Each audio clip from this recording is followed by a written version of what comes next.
We are live. We're officially on tour. Woo, we are. I'm so tired. I've just been in my hotel room all day today, just ordering room service and because that's what tour is like, right? Right, exactly. Just like another nameless town. Here we are. Where are we even? Hello, Cleveland. Where are I think we? we're in Wisconsin. It must be something. I don't know. I got the idea for that years ago. There was a guy who did a local cable access show. Mm-hmm. And he said, Grace, you have to come sing on my show. There are millions of potential worldwide viewers. And I just thought that was so beautifully optimistic. Millions, right? Because exactly. Susan, there are millions of worldwide potential viewers right now. There are, actually. That is true. That is true. We only have to find them and get them to tune in right now on Facebook. It's just a really exciting way to look at it. It is. Well, it's funny because I was talking to somebody and I'm like, the pandemic is a time to kind of think small and perform large. Mm-hmm. So, we're all like alone in our rooms. So there's this isolated small feel to it. But more so than ever before, we have an opportunity to reach everybody in the world. So, yes. Yeah. Yeah. So that's the mood I'm taking, is that there are millions of potential viewers tonight. Yeah. And Scott Wayne is here. Hi, Scott. Hi, Scott. I can't see anybody, but... Oh, you should be able to see... well, you've used StreamYard before. You should be able to see comments. I don't know why I can't see. Oh, there they are. Hi. Hello. Hi, Scott. So I am here with Susan Cattaneo, and I'm so excited that I'm able to pronounce your name correctly. We're off to a great start. Step one. and just so people watching know, I have admired Susan and looked up to her for a long time.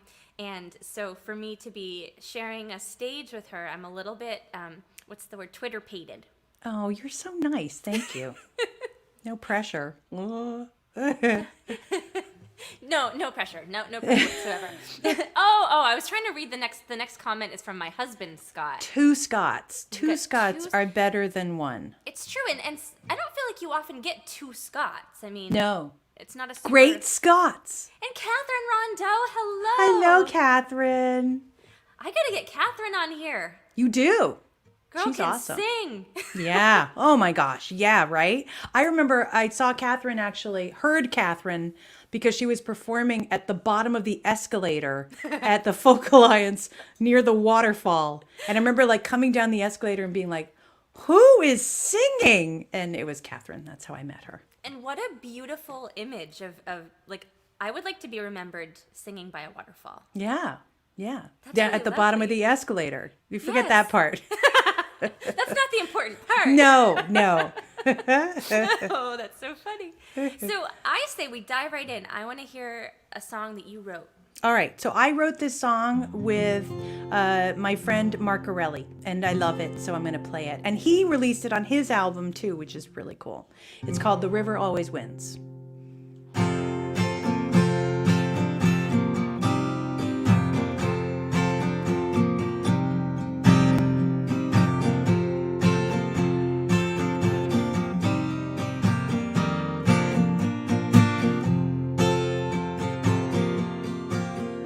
At the diner downtown, old timers sit around, talk about the flood of 42, how they watched from higher ground as the water took it down, like a verse from the Bible coming true. After losing everything, you could hear the hammers ring as they built it all up again. The mill wheels turned, they kneeled in church, washed of all their sins, but the river always wins.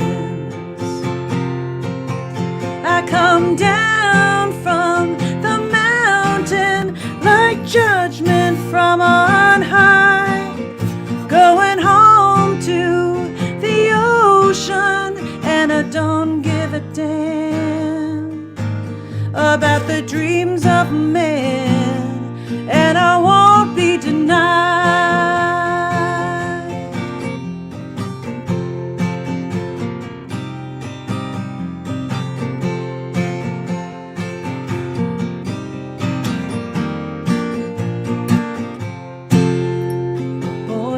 wishing poles and born-again souls, lovers with their hearts ablaze. I've always been there for the lonely in despair. I took a few in my dark embrace. I've seen the mill shut down and the jobs go south. It ain't ever been the same way since. For all the things they try to change, I will always remain. I'll be damned, but I won't give in, 'cause the river always wins. I come down from the mountain like judgment from on high, going home to the ocean, and I don't give a damn about the dreams of men, and I won't be denied.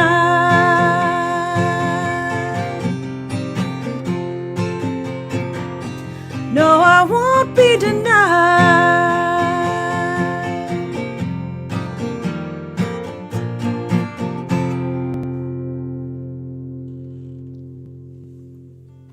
That was a badass tune. Thank you. Thank you. What? Can you tell me a little bit about what inspired that? Well, so, Mark and I got together to co-write the song, and honestly, I had this song about a father and a son that I was trying to pitch to him, because it was kind of like, here's an idea for a song. And I remember the first words of the lyric that I had written was like, he was a rock and I was a river. So the idea that the father just was this steadfast thing that didn't move, and the son was this thing that wanted to move. And so I started with that, and then he's like, yeah, God, that's so true about the river, because, the river always wins. And I was like, oh, that's the title we should write. And so That we line have is completely magic. abandoned the other thing. I have And- to pause you for 1 second. This is so unprofessional. I forgot to plug my computer in. Oh, no, plug it in. Here I go. But look at the mirror. It's a very nice mirror. Where are you? She can't hear me, but I like her location. Location is important. Oh, and Jim, I see Jim. I'm so glad you have a brother named Scott. That's important. Yeah. So I did it. you did it. I'm so glad. So anyway, so Yeah. he came up with the river always wins. So we started to write The River Always Wins, and then it was like, oh, yeah. So it's kind of the idea that, nature cannot be tamed, no matter how much man thinks that they can control nature. Nature eventually always wins. And for me, it's so interesting because, when we wrote together, I thought, we got the mill in there. Mark loves to write about mills, and I thought, oh, he's going to cut this song. And he didn't cut it. And so I was like, dang it, I really like that song. So I cut it first on my album. And I love the idea of the woman being the river, the woman being this, like, I don't know, like act of vengeance. I thought that was actually really cool. And so I released it on my album, and then he did it on his later. So it was neat.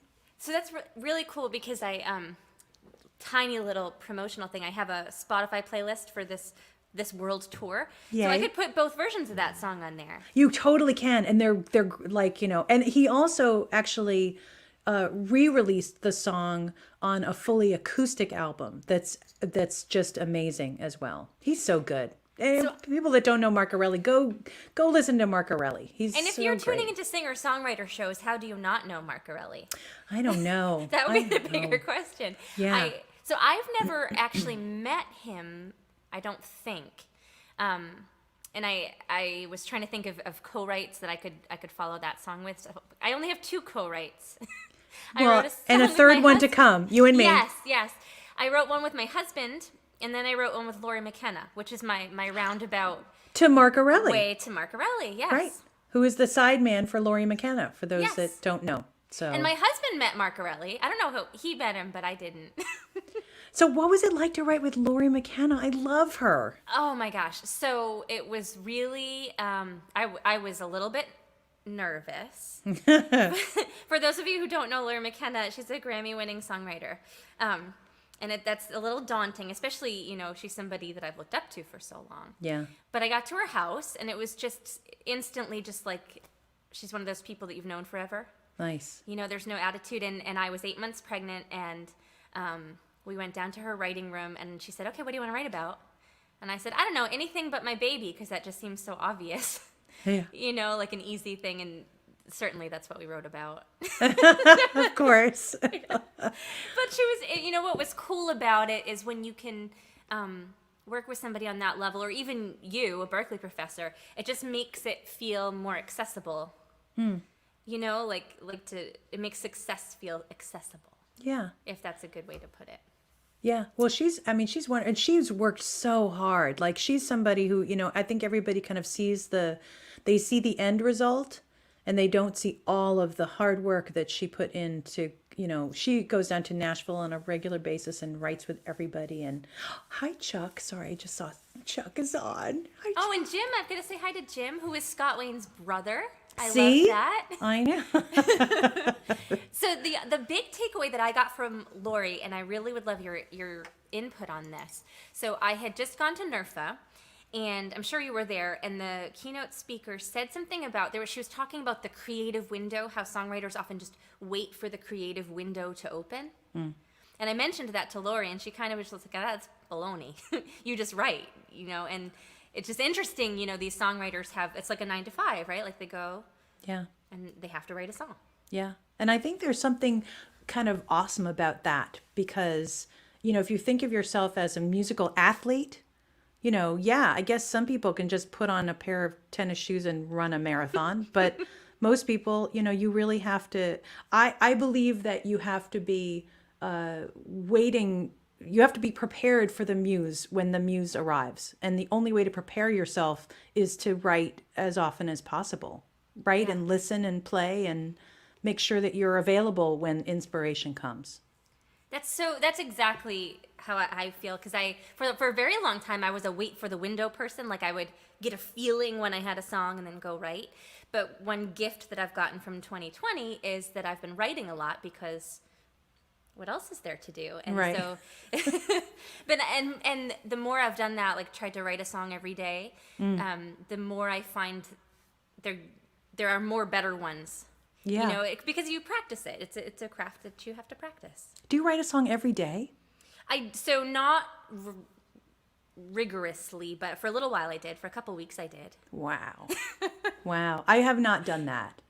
Because I think like I'm always writing a song in my head all the time. So for me, it's like I'm kind of like I have to. So it's weird when I write a song. It's actually more fully formed because I'm working it out all the time in my head. So and you can remember it? Yeah. Yeah. That's amazing. Yeah. So I'm constantly like re-singing it and changing it, and then so that comes out a little more fully formed. I don't start with a blank page, I guess. Oh. Yeah, it's weird.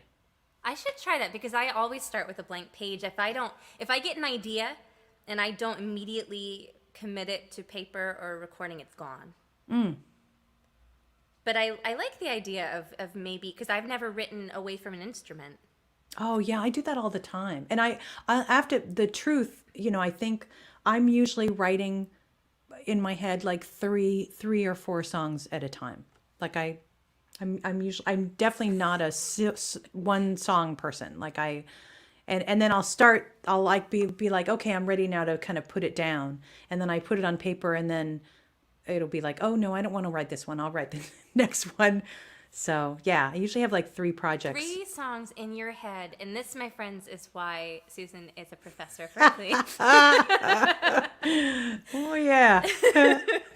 Oh my gosh. So I've killed enough time that people have forgotten how amazing your song was. No, and so sing your song. Sorry. I just like chatting with you. I'm sorry. I do too. And they want to hear music. I absolutely meant that. That was a great song and hard to follow. I'm going to do my Lori McKenna co-write since I talked about it. Nice. And I'm going to, per usual, remember to put that up. Okay. So this is a song written for my son's sisters.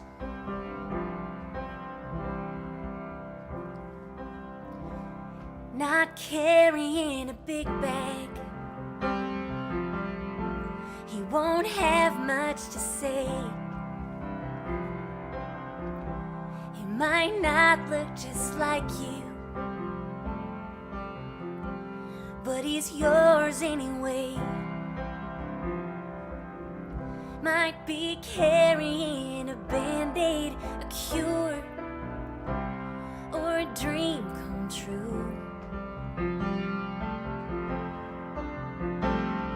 But he's coming into this world just loving you. Won't have change in his pocket,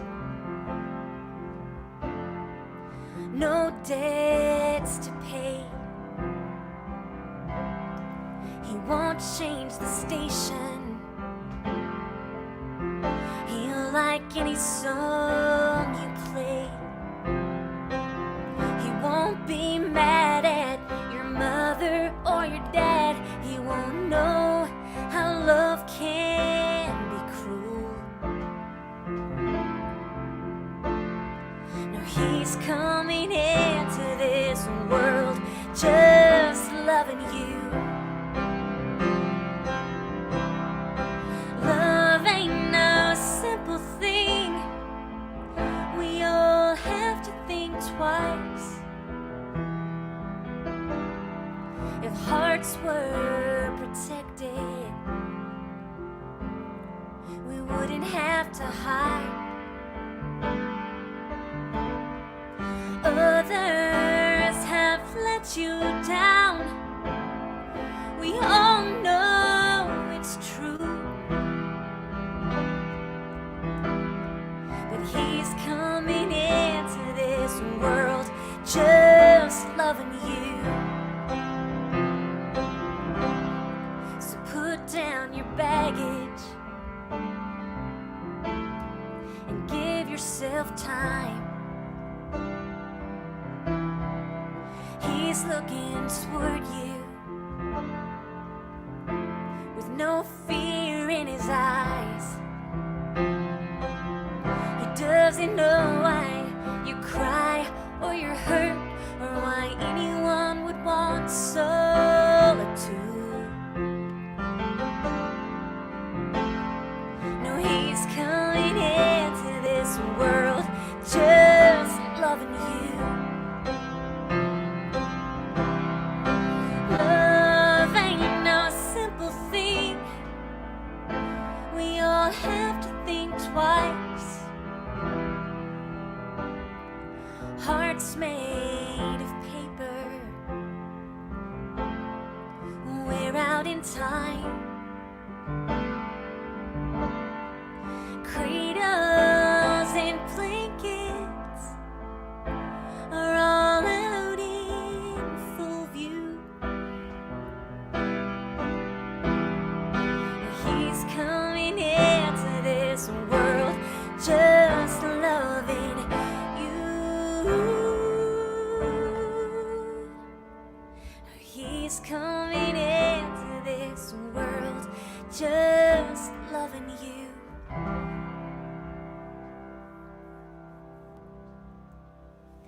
That was beautiful. Thank you. Beautiful. Oh, I love that song. So, you know what was funny about writing that is I was sitting there with her and we simplified it to 5 chords, and I kept trying to put in like reharms and new chords, Yeah, and right. she's like, no, simple. Yeah, So that was another yeah. cool thing I walked away from that writing session with is it doesn't always have to be really complicated. No, it doesn't. And I think, like, you know, if you look at for me, the fact that we're vocalists, you know, give us, if the chords are really simple, it means the melody can be really complex, which I love that about it. Yes. So, yeah. Thank you, Catherine. Ooh, and Scott said spooky. I like that. I'm not often referenced as spooky. Thank you, Chuck. But I'll take it. I will absolutely take it. So I want to. Oh, Yeah. I'm sorry. No, it's okay. I just wanted to throw out, just because my husband's watching, and I'm so grateful. He got me the coolest necklace for Christmas. I don't know if you can tell. Is it? a lemon? It's a glittery lemon. Oh, that's really cool. Isn't that neat? I love that. I love that. I've been trying. Do you labor over your performance look? Yes, of course. Especially now, because now when I perform, I'm just looking at myself, which is the weirdest thing ever. So yes, totally. I've been trying to find my look for a long time, and I haven't really secured one yet. But I'm thinking that like a black shirt with a piece of fruit on it might be the thing. Yeah, definitely, you're setting a trend that I haven't really thought of. The black fruit thing. Yeah, that's good. It's definitely good. Because you know, like, there's a singer-songwriter who has when I can think of her look, it's pink and purple. And I'm wondering if you know who I'm talking about. She was at NERFA, and she's got her own record label, and she's just like, her look. Is she from New York? I think so. Yeah. What the heck is her name? It will come to me. But I guess my point is, I can be Fruit Girl. Yeah. That's how people will remember. I think it's good. I think it's great. So silly. Oh my goodness. So you mentioned to me earlier that you're working on 2 albums right now. Oh, so yeah. So I have 2 projects that I'm really excited about. One is an acoustic duo thing that I've been working on with a wonderful singer-songwriter named Paul Hansen. We got together. He's in a very cool band called The Grown Up Noise and is very like 80s pop indie guy. And then I put whatever I do onto that, and it's like a dual lead throughout, so it's a lot of harmony, and we're called Honest Mechanic with a K at the end. I love that. Because an honest mechanic is a rare thing to find, and you would go a great distance for one. So we just have finished the album. We're gonna mix it now, and so now we're like trying to figure out how to take promo pictures distant. So you could do a StreamYard like this. Exactly. Yeah. This is Rachel Sage. That was her yeah. name, Rachel Oh Sage. yeah, exactly.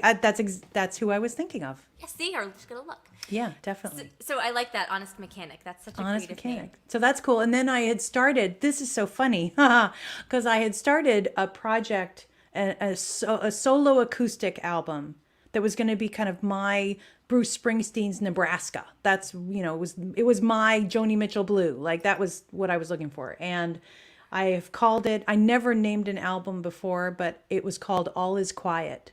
Because for the first time ever, our kids had moved out, and so all was quiet. But then they moved back in March, so all was not quiet. But now, for me, like the fact that I feel like my creative voice has been silenced in this time, it is still called All Is Quiet, and I'm producing it remotely, co-producing it with my friend Lauren Entris, who we talked about, and good roundabout connection to Laurie McKenna too. Exactly. Oh yeah, of course, right? Yeah. So I'm very excited about that. And it's a quiet album. So I can't wait to hear. Yeah. And you have one too, right? I do, yeah. So mine, it's funny, mine started at the beginning, back in March or April. I reached out to my producer and I was just like, listen, I just want to do a little 4 or 5 song EP. I want you to produce it kind of like Lauren McKenna's album that Lauren produced. It's really like kind of sparse, not a lot of stuff. And what it has turned into is a 13-song like rock and country album. Nice. It's not that. That's awesome. It is not that what is I great. intended. But yay. Good. Yay. These things become what they're going to become. Exactly. Kind of like children. Kind of like children. Yeah. Yeah. That's awesome. So what do you have next for us? All right. So speaking of children, I'm going to do the song that I wrote for my mom, who's 92 and still alive and healthy, thank God, and my daughter, who is 19. So I was thinking about mothers and daughters and daughters and mothers, and this song came out. Okay. So, and it will be on All Is Quiet. Awesome.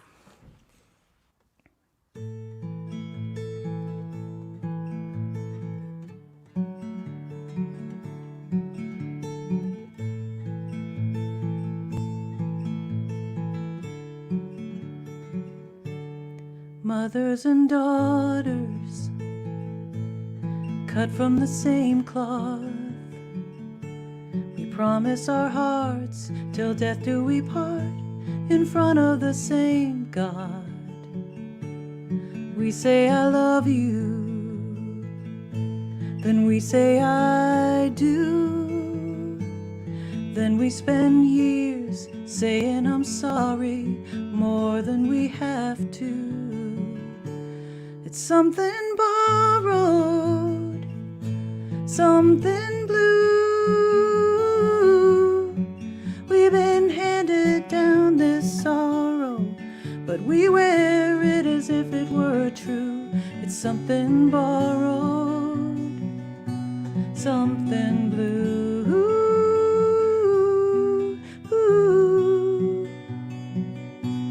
Something blue.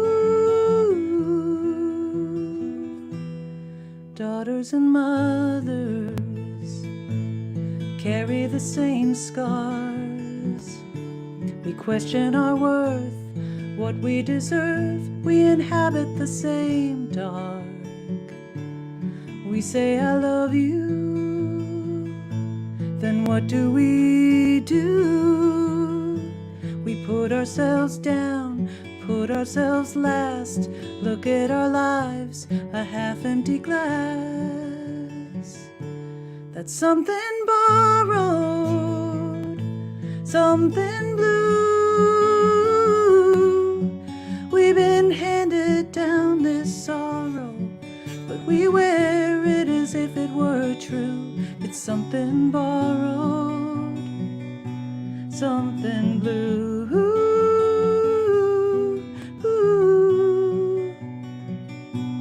Something blue.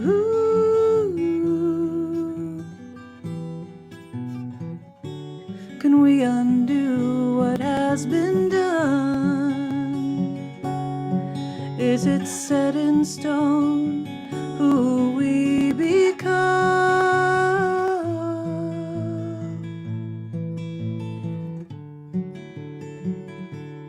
She is my daughter. We have the same eyes. She's quick with a word, quick to feel hurt. Her shadows are all mine. And how I love her,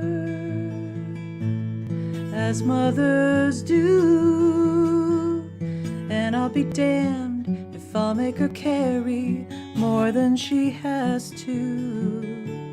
Of something borrowed, something blue. I've been handed down this sorrow, but I swear I won't make it true. It's something borrowed, something blue.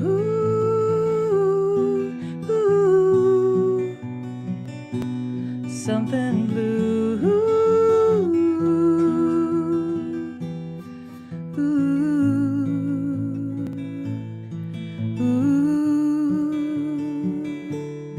Something blue.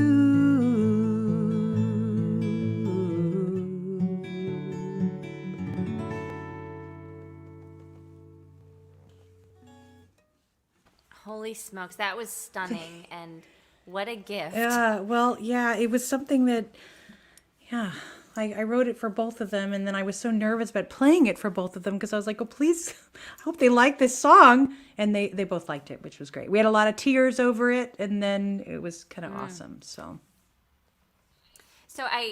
I'm going to talk a lot because I don't, again, immediately want to follow such a stunning piece and your voice, and it is just so amazing. But I've written about a similar thing quite a bit because I've found that a lot of the things that I struggle with in life, my mom did and her mom did, and it always makes me think, like, how many generations of women right have struggled with these same things, and how much of it is because they saw their mother struggling with it and just assumed that that was their burden also. Right? Or that there wasn't a different way of thinking or of being, that was what women did. Yeah. Yeah, I agree. And it's just, because I'm still fighting through it, you know, self-confidence that I can certainly trace back to things that I heard said when I was a child. Sure. And I desperately want to not give that to my son. Yeah.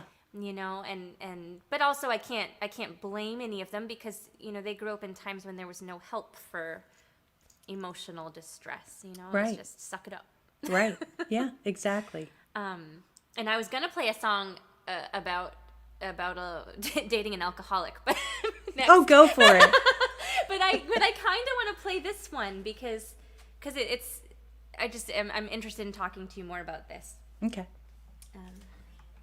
So this one I also struggle with how to even introduce this because I'm sure my mom's watching right now, and I never want to make anyone feel bad, but I think it's important to give voice to things like that because I'm sure so many people struggle. But I remember as a little kid just assuming that being poor was my future and nobody liking me, all these little things, and I tried to put into this song. Boom.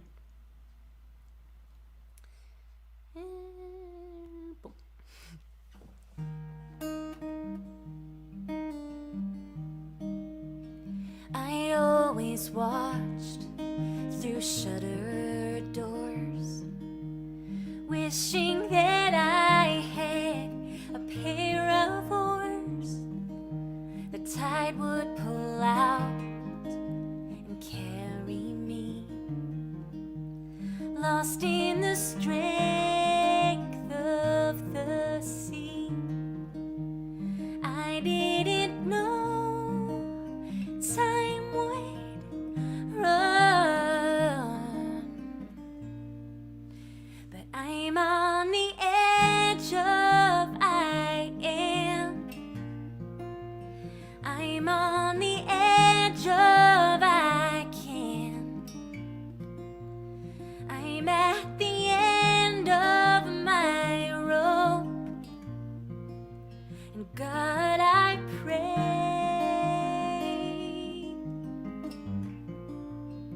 she'll float. My mother walked a crooked mile. One crooked man stole her smile.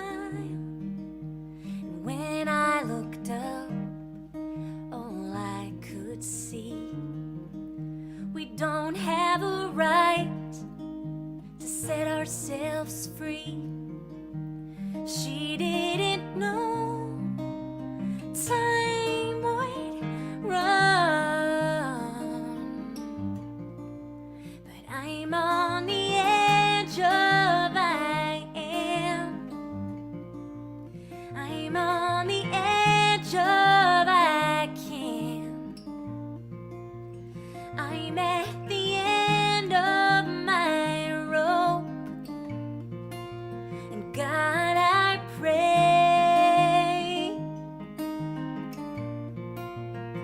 she'll float.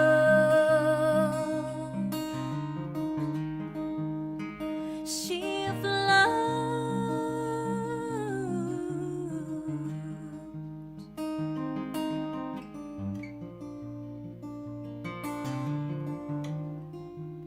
My daddy tried to fix her heart, but he didn't have one single part.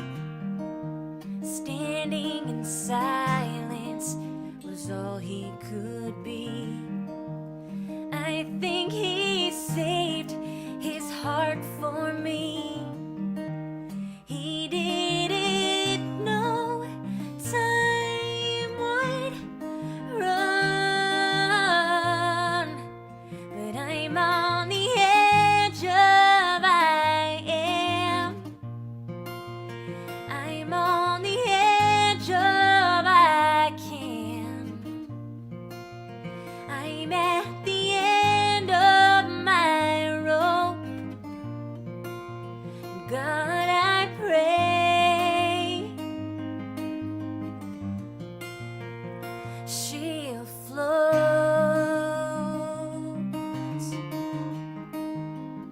She'll float.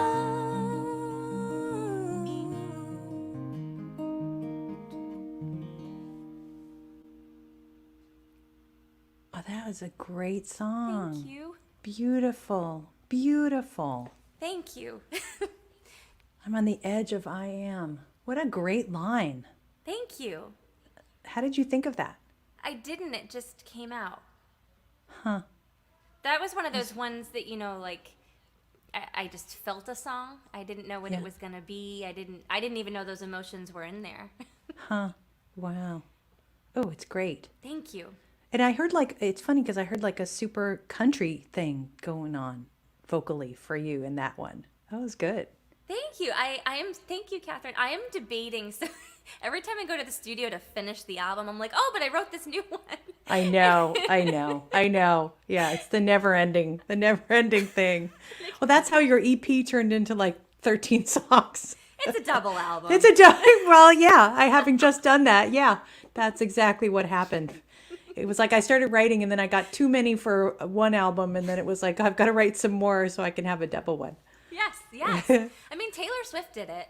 Damn it, Tay did it, so we can do it. Yes. Yeah. Yes. And speaking of like being on the edge of I pumped myself up for tonight. So for those of you who don't know, my hair is like a thing that I'm really self-conscious about because it used to be really thick and it no longer is. And so when Susan and I came in for our sound check, she complimented my hair, which was really sweet. And so I thought, okay. So I went up to the bathroom when I was getting ready and I put on Shania Twain, Man, I Feel Like a Woman. That's awesome.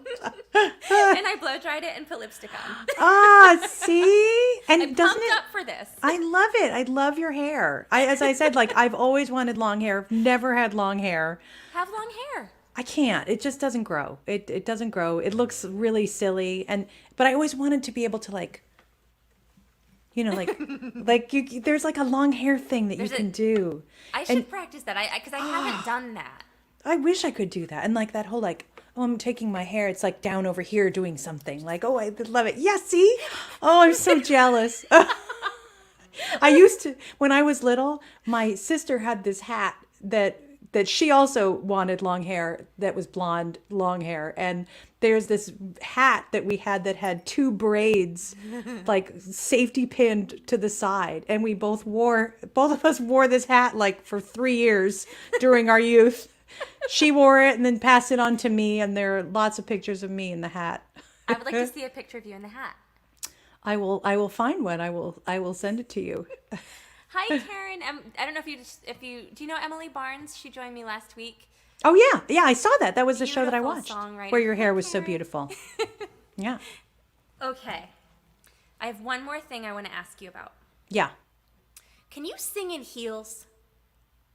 Sure. Can you walk in heels? Because No. I can't walk in a heel and I can't sing in a heel. I can sing in heels, but I can't dance in heels. So any movement that has to happen on stage when I'm wearing heels is precarious at best. Because I'm always like, whoa, gotta get down. Like if I have to bend down and get something, I'm like, oh, it's a little scary. Yes. And yeah. But I think like that takes practice. Like, you have to be like Tina Turner or Beyonce, where I think they were wearing high heels. Like if you took off their shoes, they would have like Barbie feet. Yes. Their feet would already be like that. And I'm just unfortunately more of like I wish I could like Adam Ezra. Adam Ezra always plays in bare feet.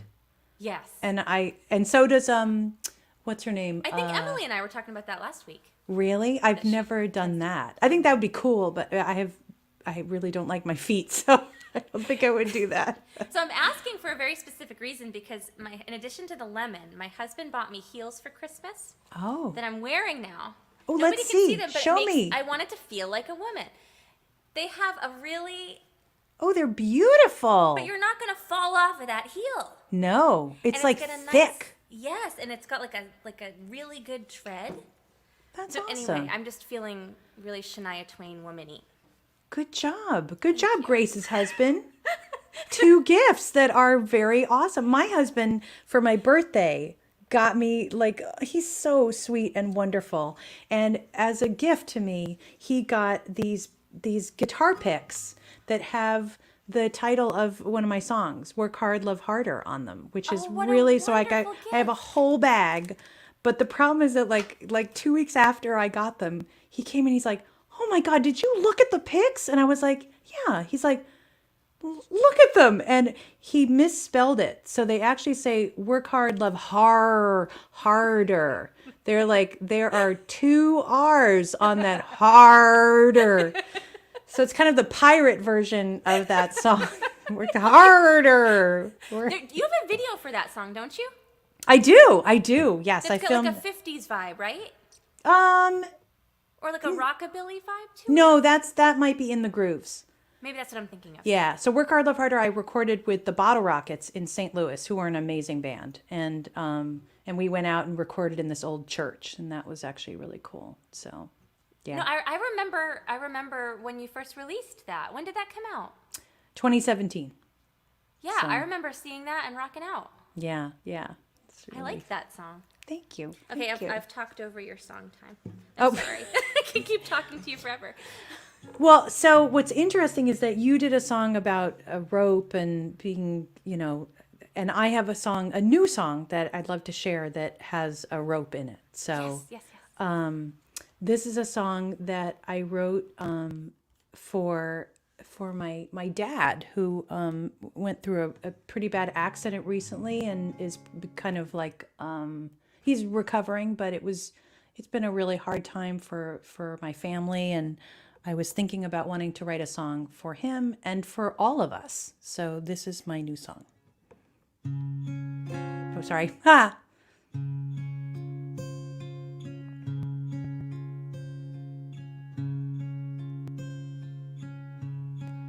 When your faith starts to fray, and that miracle you have been waiting for is worlds away, steady, breathe in deep, trust that all will be okay. We'll see better days. You've got to hold on to hope. Hold on to hope. When you feel at the end of your rope, tie a knot and don't let go. Hold on to hope. It's unfair, too much to bear. You're hanging on tight as you swing on a life caught in midair. Steady, close your eyes, feel us by your side, we're there. Our love is always there. You've got to hold on to hope. Hold on to hope. When you feel at the end of your rope, tie a knot and don't let go. Hold on to hope. 'Cause there's nothing else to do. The only way out is through. Hold on to hope.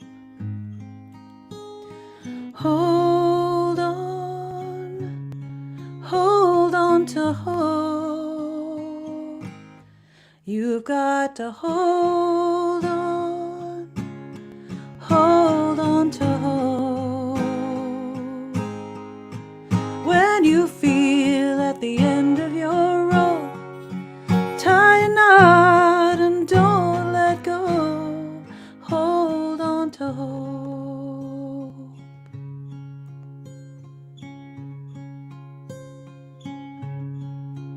we are here. You're not alone.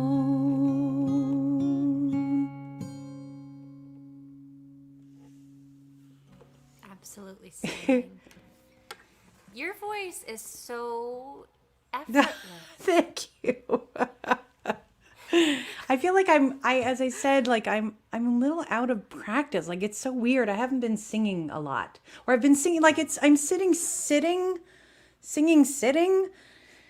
which is probably not great for like breath support and, expanding the diaphragm and all that kind of stuff. But, it's crouched over and singing. That's kind of where we are. But I know. That's the hardest part because I tend to perform standing up. right. Oh, thank you, Rick. Hi, Rick. How are you? Talk about talented artists. Right. Definitely. Yeah, singing down is not my favorite. And I've started kind of perusing this new vocal method, which is primarily about expanding your rib cage the whole time. And that's really hard to do sitting down. It is. When it's funny because when I was pregnant actually and did the Lamaze class, I remember they had us doing like this deep breathing and you were supposed to count out. And, everybody's like counting out and I'm still counting. And the teacher was like, what number? I'm like, I'm on 35, 36, 37. And she's like, are you a singer? And I said, yes. She's like, that's why you can sing that's why you can for so long. So yeah, didn't help during the labor, but I can definitely have good breath in that support. scenario, the only way out is through. Damn straight. Oh my God. Yes. Oh my gosh. It's funny, like whenever I have a niece who's due in a month, and I just want to give her so much advice. And I didn't ever intend to be one of those moms. I know. But the advice I want to give her is like, all my worrying was for nothing. You just do it. Right. Which is great life advice. Well, and when I had my son, I'll never forget my mom. Because you're always like, I always felt like, oh, I want to do the right thing. And, I felt like people were looking and judging. And my mom said to me, she's like, I just want to say to Susan, what you need to do. And I'm like, what? She's like, whatever you think is the right thing is the right thing because you're the mother.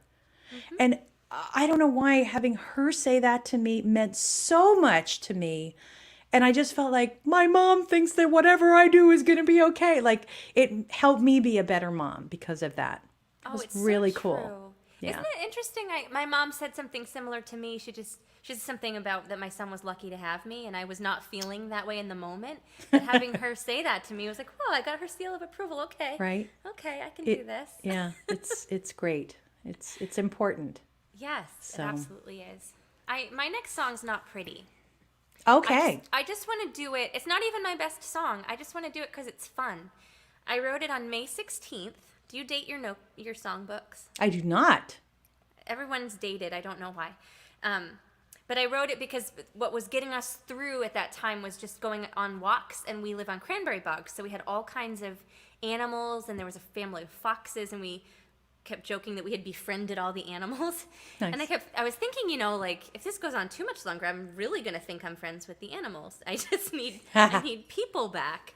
And so I wrote this song and I recorded it in my basement and then put a video out. I had people send me pictures and videos of what was getting them through at the time. And it's just it's a fun video to see what the silly things we were all doing back in May. And this song really it needs hand clapping. It needs like a chorus of people clapping in the chorus. But we don't have that. So just pretend in the choruses that we talk about being rusty. I haven't played this maybe since May 16th, but awesome. Go for it. I don't know how awesome it's going to be. And just to throw it to everybody, I know not everyone has the means to give us tips, but if you do, it means the world to us because I was reading an article today that while the unemployment rate in the country was averaging like 8%, people in performing arts, it's 55% and more. Like our industry just doesn't exist. So if you can, please tip. And if you can't, like our pages because that means just as much to us. Okay, that's my spiel.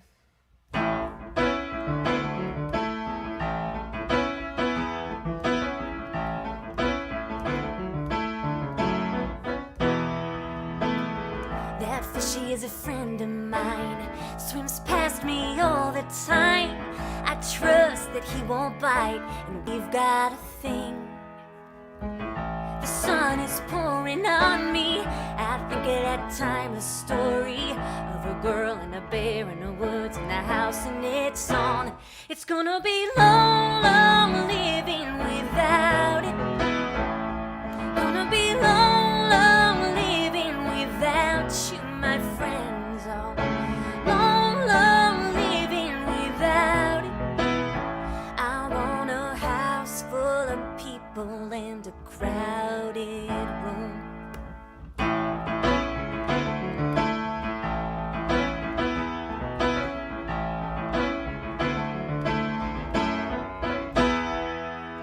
That birdie's a friend of mine, sits near me all the time. She knows that I can't fly, so we've got a thing. The wind is blowing past me, singing later, baby, come and catch me. I get lost with a witch in a house in the woods and I'm gone. It's gonna be long, long living without it.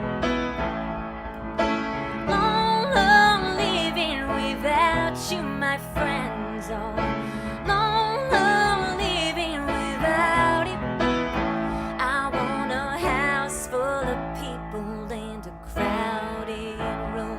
A house full of people and a crowded room.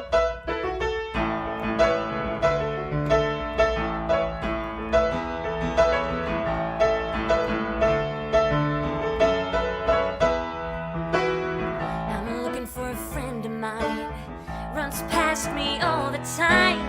He'll pass and wave and smile, and we've got a thing. It's gonna be long, long living without it. It's gonna be long, long living without you, my friends. Oh, long, long living without it. I want a house full of people and a crowded room. A house full of people in a crowded room. A house full of people and a crowded room.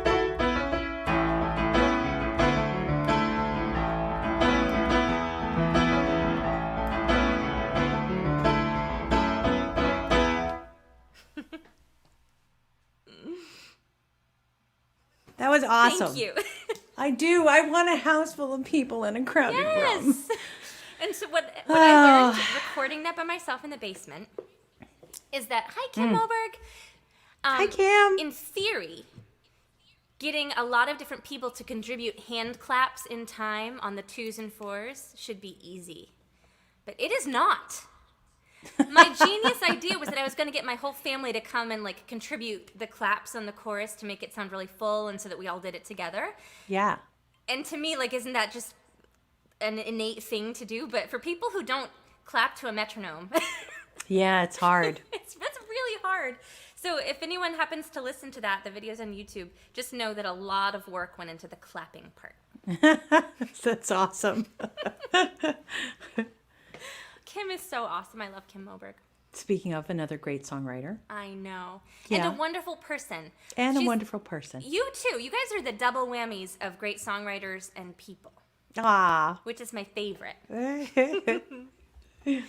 What do you have next?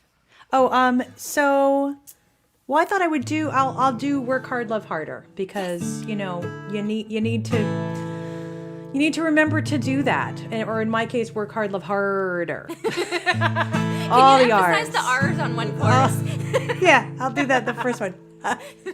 Oh my God.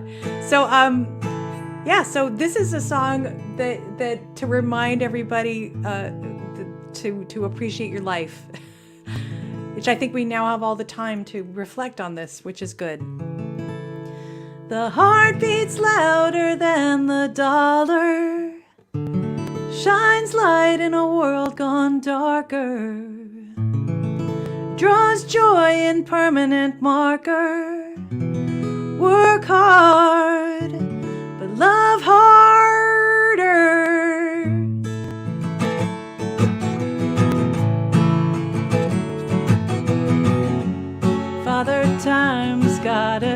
job to do. Punches in his time card, then he's coming for you. You pray to St. Joe for that 9 to 5. You should be praying to St. Valentine. Oh,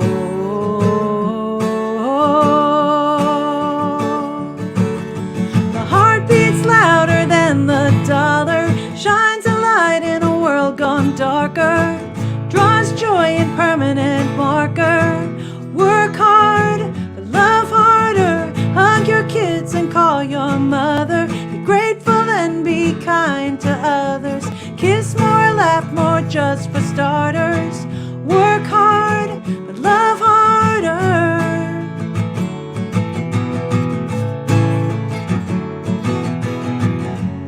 You get so lost in your daily grind, you forget that there ain't no second time, no second time around. 20, 30, 40 years fly through. Suddenly you're wondering where'd your dreams get to.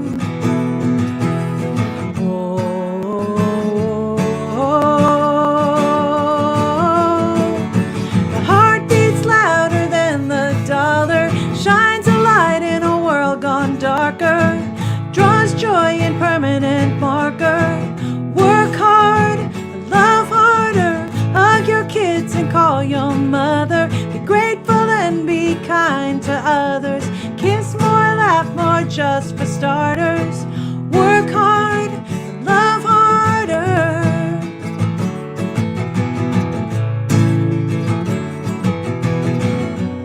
What are you waiting for, really? What are you waiting for? What are you waiting for? Be a friend, don't be a martyr. Make mistakes, they'll make you smarter. Take your life and turn it up louder. Work hard, love harder. Hug your kids and call your mother. Be grateful and be kind to others. Kiss more, laugh more, just for starters. Work hard, love harder. Work hard, but love harder. Work hard, but love harder.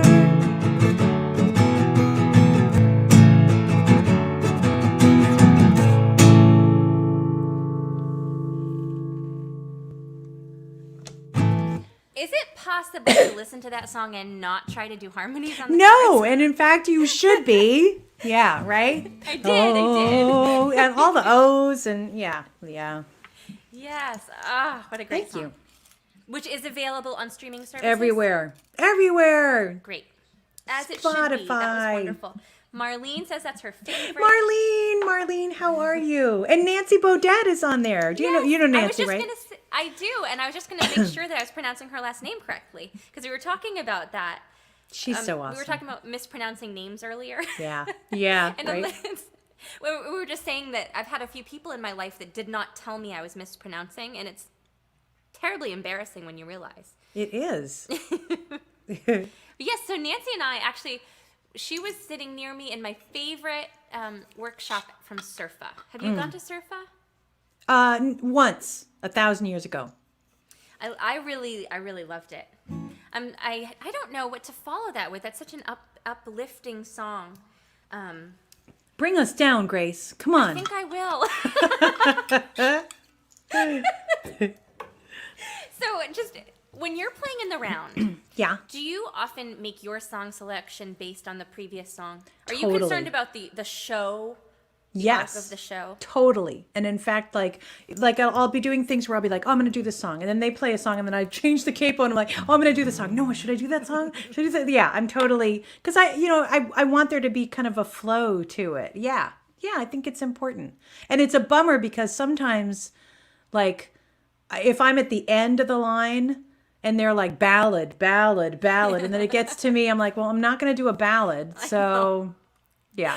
But I mentioned this story last week or the week before, but I will again because it's just my favorite. So I did a round, and I was right after Jonathan Byrd. And for those of you who don't know, Jonathan Bird's a really wonderful performer. But he was right before me, and what he did was read his erotic poetry. And so the first challenge there was, everyone's watching me listen to this very erotic poetry. Oh my God. And, so I was thinking about my reactions to all of it, because it was Wow. great poetry, but not something you want people to watch you read. Yes. So then afterward, and I asked him, I said, do you think about that at all? Like, do you concern yourself with what the previous artist has done? He's like, no. Oh, man. No, I don't. Wow. Anyway, I Who thought that knew? was funny. Erotic poetry. Wow.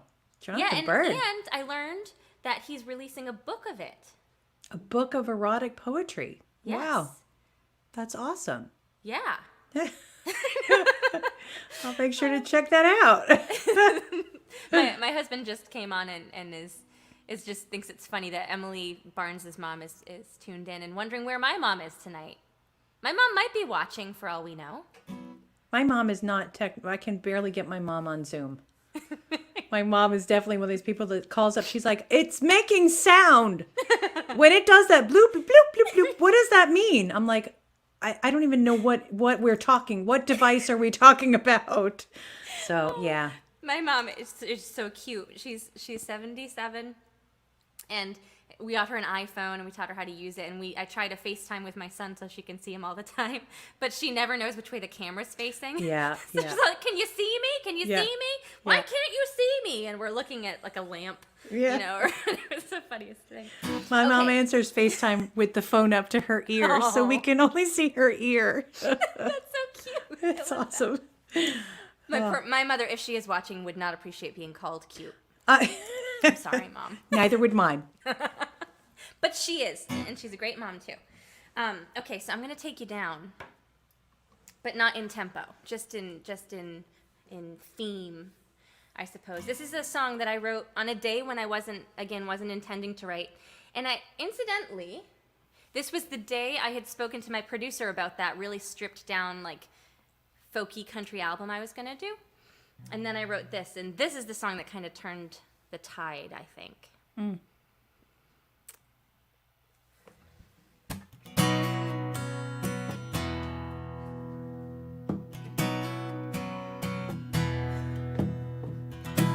She never could put anyone but her first. She took your last dime, she took your old shirt. Standing there with nothing left but your pride. She did you dirty, but you didn't run and hide. You only ever hear how beautiful it is, starting your life and raising your kids. Nothing ever said about how broken you feel when you learn it's not real. Mama said don't ever live with regret. And what'd you ever see in a woman like that?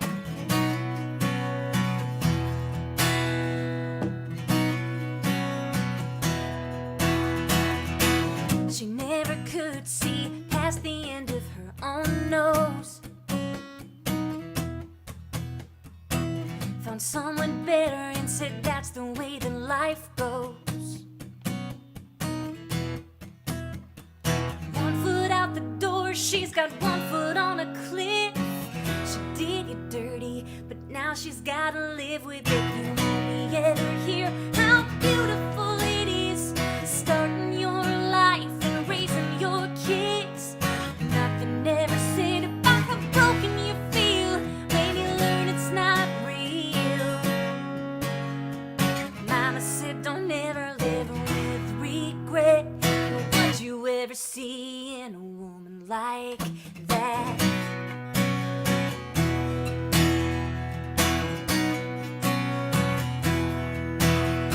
Oh, if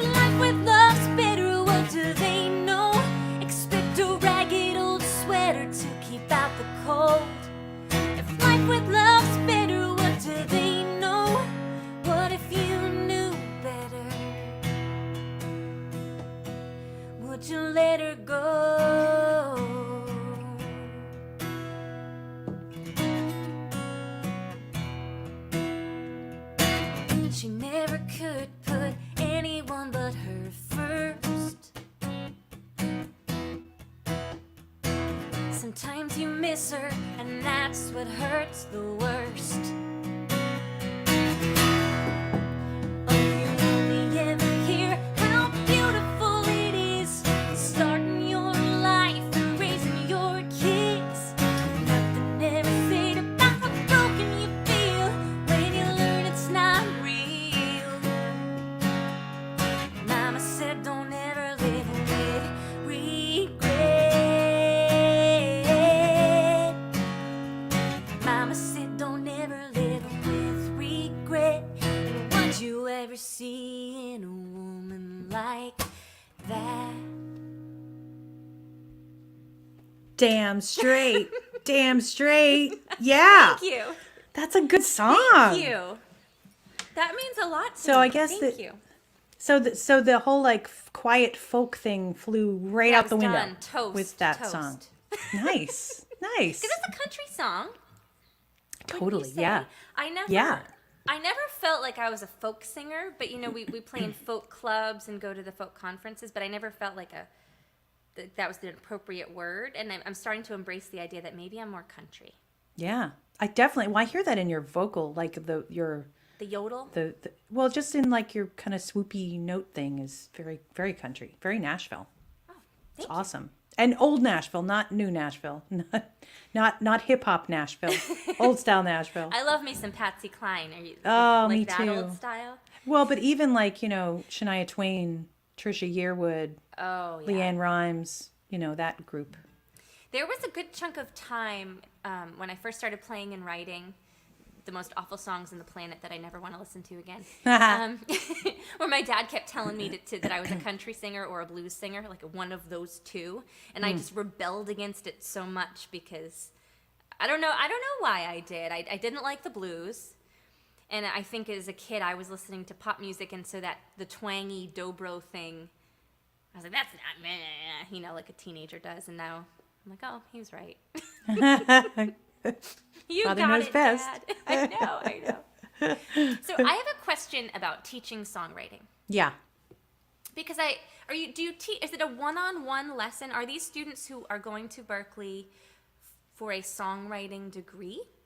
Yes. They're songwriting degree. It's not one-on-one. We have some classes that are one-on-one, but they're for the advanced levels. So I think once you get your 5th or 6th semester at Berkeley, then you have like kind of a private lesson with a songwriting teacher once a week.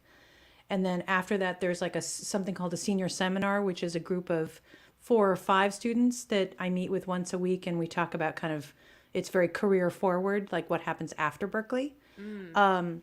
But no, the classes that I teach are in probably about 17 students. And, you know, the kind of the first level classes are all about techniques and tools.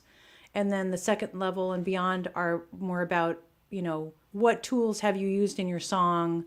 What other tools can you put into them? So, yeah, it's pretty cool. Oh, what is that? Is that eggnog? My martini elf just showed up. It's an eggnog martini. Oh, man.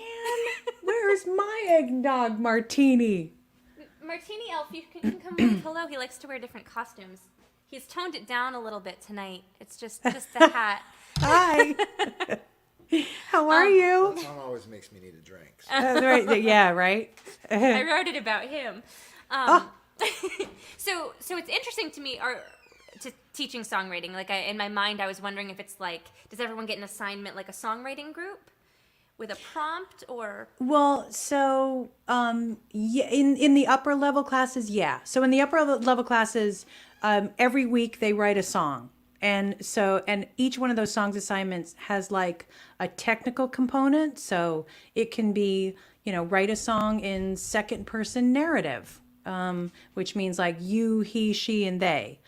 And then it'll have also a musical element too. So it'll be like write a song in second person narrative using a newspaper article that you found on the internet.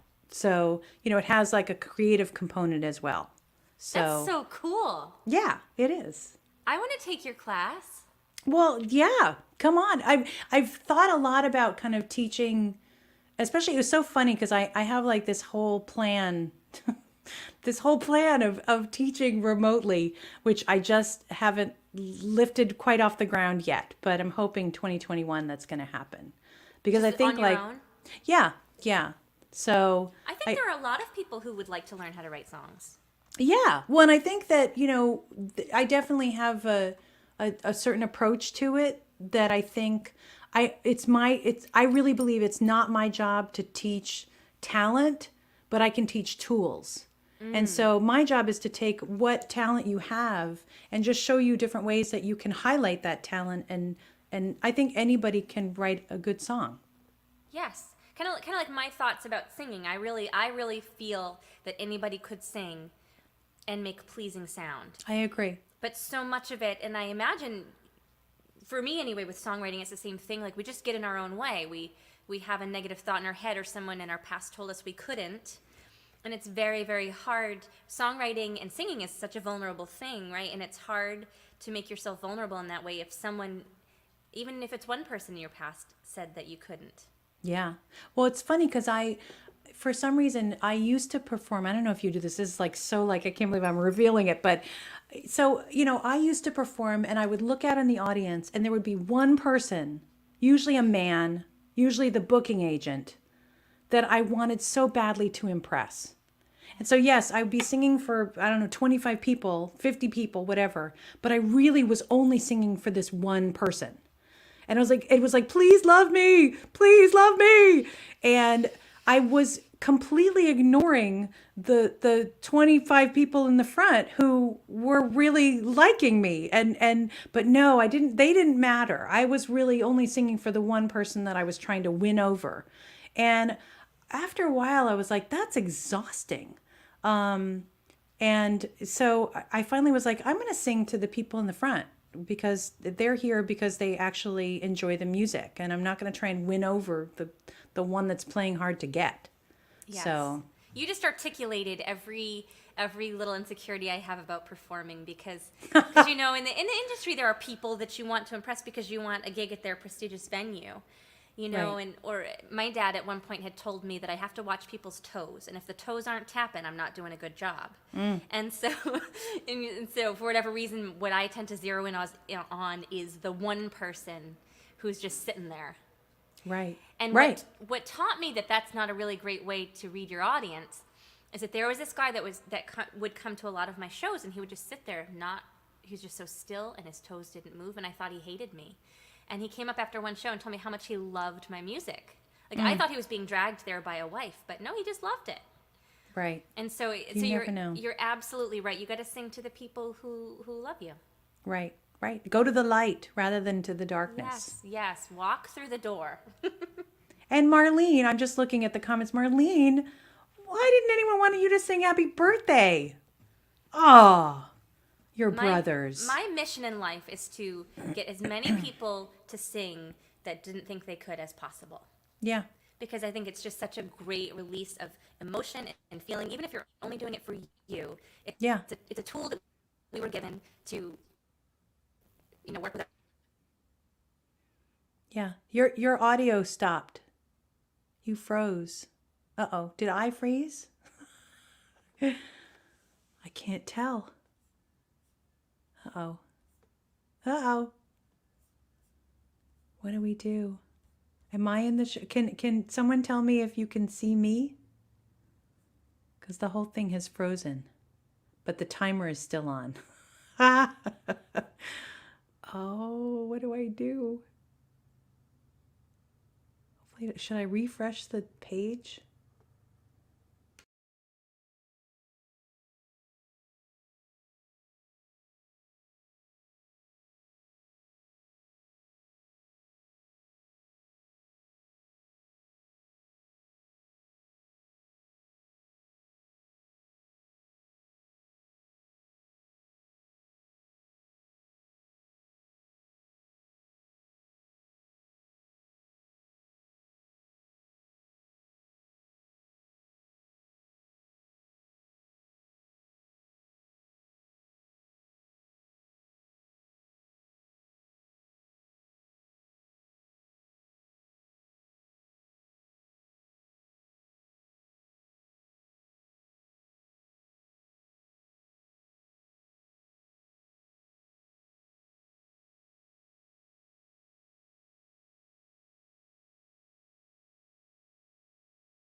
Are you there?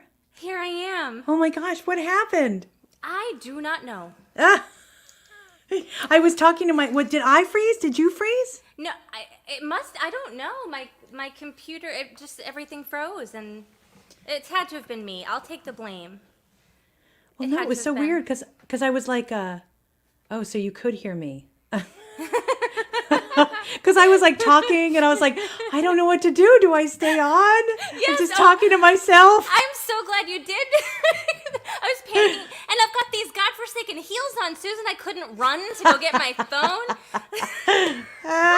That's awesome. That's my lesson. The heels are not for me. The heels are not for you. My one piece of solace in this computer mishap is that I've actually seen real celebrities have live stream shows with issues. Yeah. So it's, could happen It's all to happening. anybody. It could all I mean, for me, like the thing was the sound. So for me, I got this Yeti mic, which Yeah. Claudia Gibson helped me set up my whole sound. And that for me was the thing. As long as the sound is good, like, I don't care if the video freezes, but, that's good. So. No, I'm with you on the sound. I've been trying to convince Ronnie Cox to join me. Oh, yeah. But that was his concern too. It's hard to play when you don't feel like the sound is just what you want it to be. Right. So I feel like it's your turn to Is sing a song. Okay. All right. So I'm going to do this one. This is a song, I don't know, for those of you who know me, might know that I fell down a flight of steps and a flight of stairs and broke a lot of things and had like a really long recovery from it. And, always kind of trying to figure out what is the lesson behind something. And I wrote this song. So this is the lesson I learned. Hold on, let me do it again.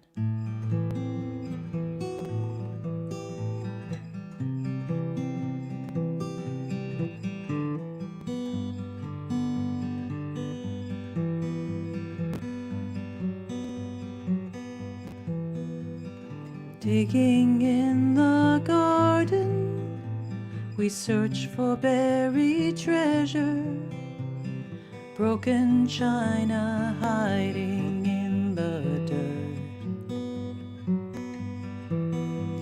A yellow rose, the ghost of a teacup, daisies on the hint of a plate, coming up like crocuses out of the earth. And we lay them on the sill in the sun, delicate and fragile every one. Oh, the beauty in broken things, the beauty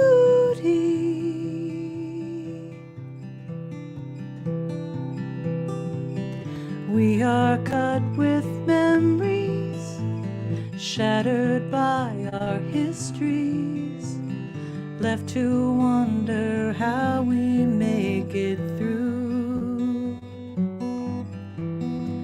But look upon a stained glass window, so many pieces bound into one, colors come together in a holy hue, and we carry in us each and every shard, 'cause a life well lived must always bear a mark. Oh, the beauty in broken things, the beauty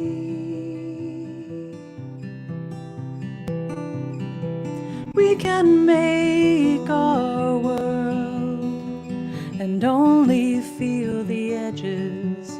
We can speak our words and only hear the hurt. Or we can take each day a gift that is unspoken and see the beauty in the broken. The beauty in broken things. The beauty.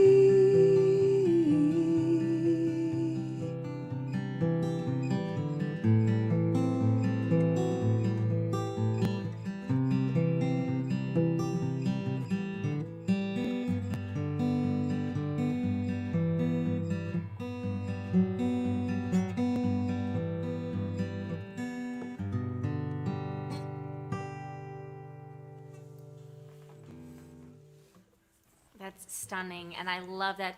Ooh.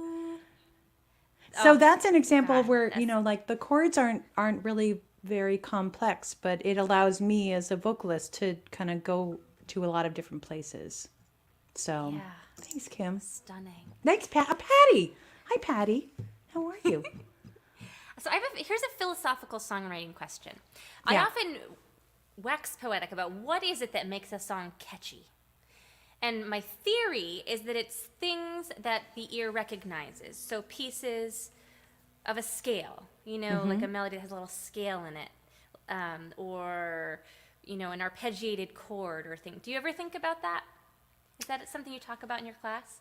Yeah, I mean, I think that there are, you're definitely right in that there are certain patterns that we recognize, that our brain recognizes. And, that's why children's music, you can't have too many notes in children's music. It has to be something, because you want to have the child sing it back to you. Thirds. Right, exactly. But I also think that there's something about kind of also repeating patterns. And sometimes when, like, if you have a melody that goes da na na, you go da na na, da da da, da da da. So we're recognizing not only that we're going up the scale, but we're recognizing a certain rhythm as well. So it's a similar idea, though, because you've introduced that idea in the first place, and so then the listener knows it, right? And then when you hear it again, it's familiar. And I also think that something that makes, I don't know if it makes a song catchy, but it makes a song like, it makes the marriage of like music and lyric and structure hang together really well, is something that we call prosody, prosody is when the music will match the theme of what I'm trying to say. So, like if you have like some of the examples, there's a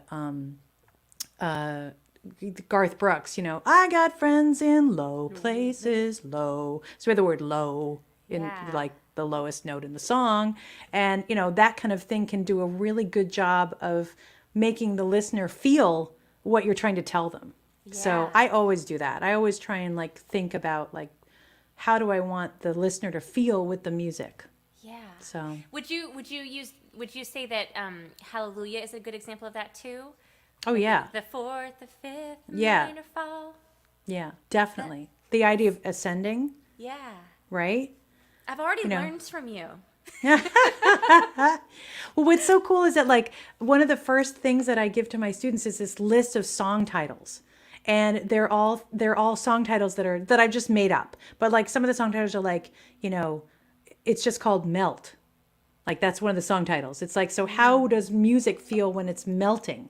Like what could you do? What is your melody going to be like so that it melts? Or like, I'm trying to think of one of the other ones. There's one of like, we talk in a whisper. That's one of the hooks. So it's like, how do we set up we talk in a whisper? Well, it has to come from something loud so that we can then talk in a whisper when we get to the chorus. So, Oh, that's so cool. yeah, I love stuff like that. We were talking earlier, Susan and I, about things the pandemic has made us think. And one of the things that I had thought early on is if I had only picked a different career. I know. So I started going crazy and looking up how I could take the GRE to go get my master's, and then I got all these books like the GRE for Dummies, and then I quickly realized that I can't do it because I don't know math.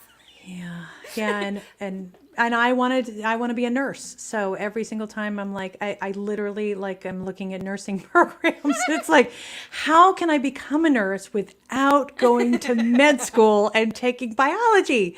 Why? And we should have like there should be like a musician guide to going to business school, lawyer, any other career. There should be like a shortcut for those of us who, we have a lot of empathy. We have validation. We could do that.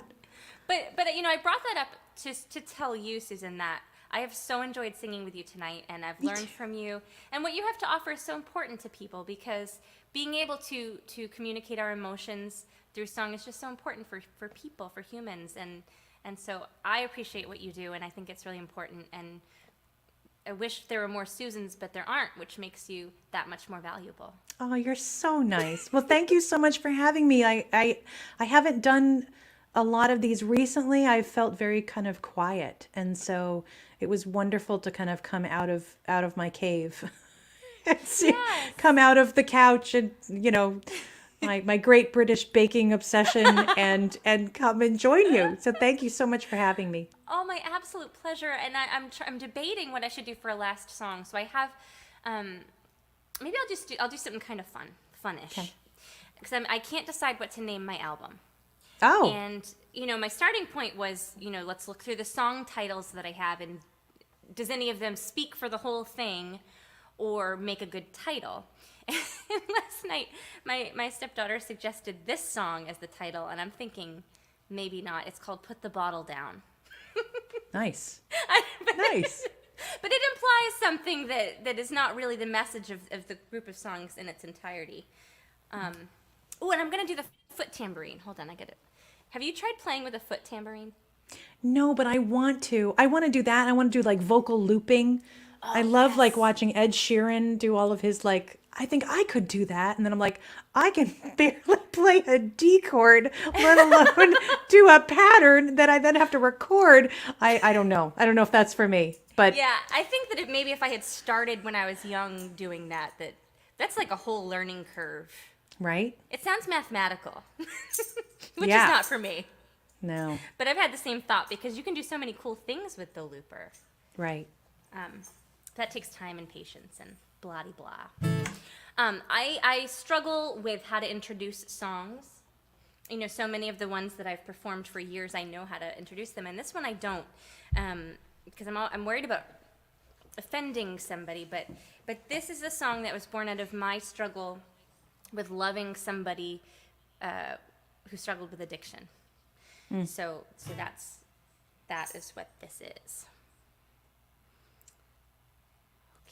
And one last time, I'll throw this one up. So please, thank you all so much for tuning in and joining us tonight. And I am so sorry about my computer mishap. I can't promise it will never happen again, because I don't know what happened. But it just means the world to me that y'all tune in every week. And I'm just so grateful for Susan joining me tonight.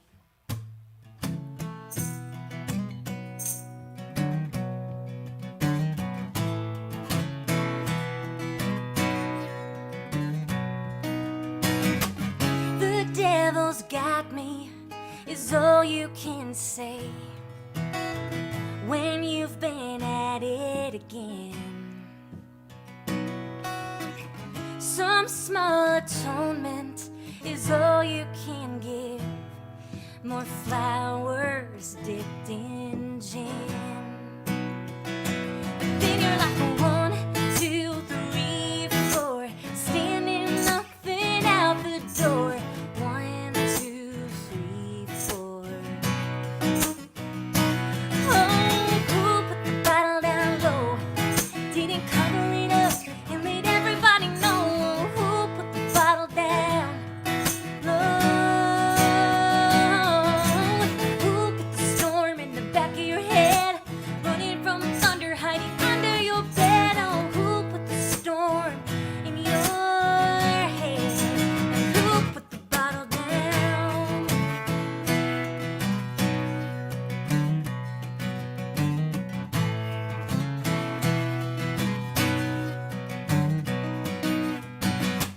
The scent of you lies so rich on your breath. God, the wine must flow. I come home dirty from the lengths that you'll go to make sure Mama don't know. Then you're like 1, 2, 3, 4, standing up then on the floor. 1, 2, 3, 4. Oh, put the bottle down low. Didn't cover it up and let everybody know. Who put the bottle down low? Who put the storm in the back of your head? Running from thunder, hiding under your bed. Oh, who put the storm in your head? Who put the bottle down?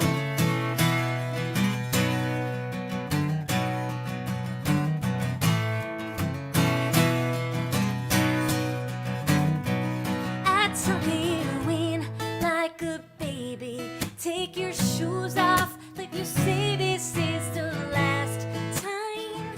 This is the last time.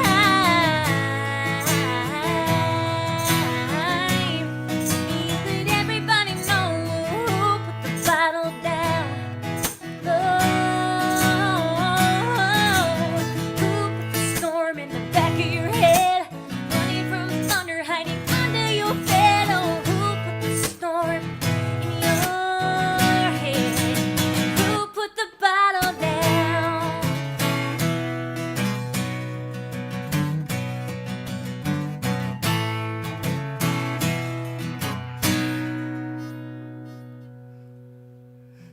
Yeah. Thank you. Oh, That was awesome. thank you. I have a say hi. Oh, hello. Oh my gosh. Say hi, Susan. Hi. Good job saying Susan. Oh my gosh. Can you say hi, He's so Rick? big. Rick Allendorf Hi, is Rick. watching, and Nancy. Oh Play- my gosh. Play your harmonica. Can you play it? Batman. Watching that upstairs. That's our favorite show. We were just watching that, man. He likes Batman? He does. Adam West Batman. Oh, yeah, we watched a lot of Adam West Batman. It's the only way. It is it's the only way. It's Are the you only a, thing. a podcast person? Well, like sort of. I mean, I have to say, like, yes, sort of. I haven't really found, I haven't found the one that I listen to on a regular basis, but I listen to a lot of different ones. How about you? I might be able to convert you. Okay. Because Kevin Smith, you know, the Clerks guy? Yeah, yeah. Has a podcast called, I don't know what it's called, but I could investigate. But he puts on an episode of Adam West Batman and then talks you through it. Oh, how funny. It's so funny. That's awesome. Okay. So the best thing I learned is, you know how Batman and that has the yellow belt and it's got Yeah. the squares on it? Yeah. And obviously that wasn't made for high def. So the squares were made out of wooden blocks. But when he had a fight scene, they would substitute those for yellow sponges. And so and that's all. So now because it's high def now, you can see when it's just yellow sponges, and so you know when a fight scene's coming. Oh my God. I love that. I kind of caught the tail end of that show, I think, when it was, but I wanted to be Catwoman. I totally wanted to be Julie Newmar. I Yes. thought was the coolest. I liked her more than Eartha Kitt. You know, Julie Newmar was just so cool to me. Oh, I'm with you. I liked her, and I kind of liked Lee Merriweather, but I was more of a Julie Newmar person myself. Yeah. And then the Riddler substitution they made with the guy from the Addams Family was just subpar.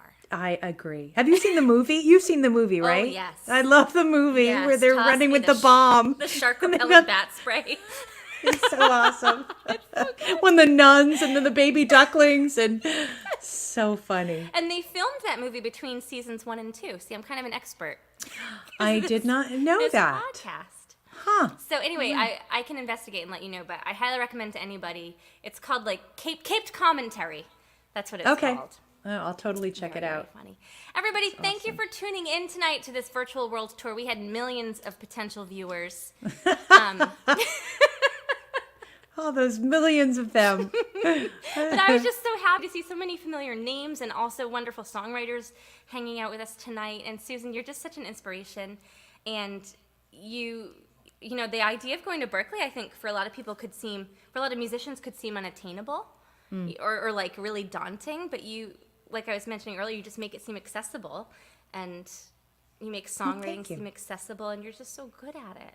Oh, thank you. Likewise, right back at you. I loved hearing your songs, and I can't wait for your new album to come out. Likewise, both of yours. We should have like a, CD release party or something together. I would love to. I think that when we can, I would love to perform with you in real life. Wouldn't that be great? We have to co-write.